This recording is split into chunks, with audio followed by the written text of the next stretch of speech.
So you've been doing these fabulous family movies. What's the deal? Are you going to continue to just do Well, uplifting? I'm encouraged. I really am. Every time a movie like this comes along, I really like the idea of being involved with Dog and Tale. I really like the idea of being involved with this movie. I really like that it has turned out as it has. Everybody who's come through here has sort of applauded us that the movie was really good, touching. When I was a kid, if you got shot, you just got shot. There wasn't a whole lot of blood and stuff spurting around.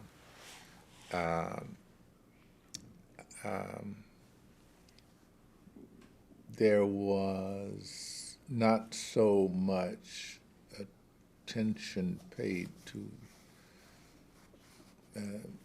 reality. I think language was much more kid appropriate. All, and one of the main things is that crime didn't pay. Now it does, big time.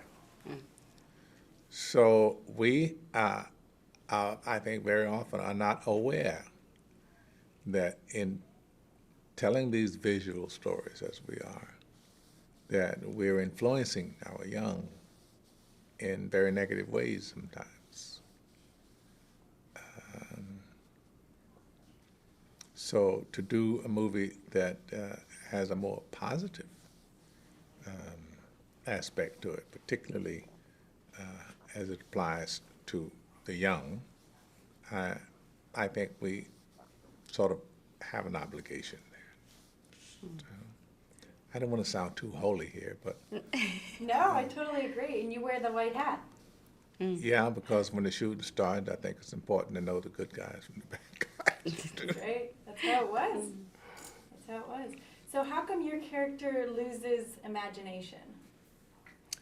He doesn't lose imagination. What he loses is his desire to exercise it. Oh, yeah. That's the writer exercises imagination. You have it, but so what? You know, when he sees this woman up on the roof and dowsing down her house, he's immediately attracted to her.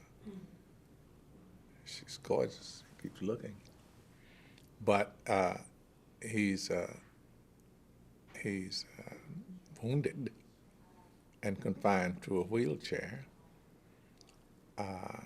Doesn't at all feel good about himself.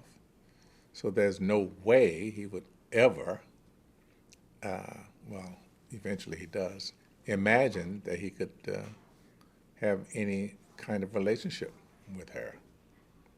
I mean, it's like, how could she ever stoop this low? It's just, you know, who he is. But that gets turned around, so his imagination gets reawakened, and it is romancing her. You know, he writes these stories that are, as she realizes, they're love letters to her. So. Yeah, there's all these sort of bonds that are being mended and built. And one with you and Willow, how does that kind of play out? Well, in the story, I have a teenage daughter who is very, very angry because the parents are getting a divorce. And she's deeply conflicted, and she wants to blame me. And I've decided to move from Manhattan and to move into our summer cottage. And then she gets to know her mother as a person from an old diary she finds of mine. And at one point in the movie, she tells me she loves me. And anybody who's got a teenager knows how much that means and how rare that is. And so she opens again to me.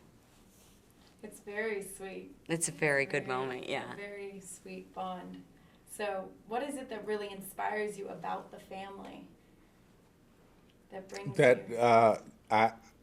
I suppose there are moments in there where he realizes the burden that she's carrying. I'm thinking now about the sort of picnic that they have, the celebration of her youngest's birthday, and the realization comes to him that she's really struggling with this. She has an ex who is damaging the relationship with his children. Other things are more important to him. And she somehow has to bridge that with him. And I think Monty sees that on that day. Yeah. You know? And you become the hero. You I become, yeah. By the end of that birthday party, he becomes my hero. Yeah.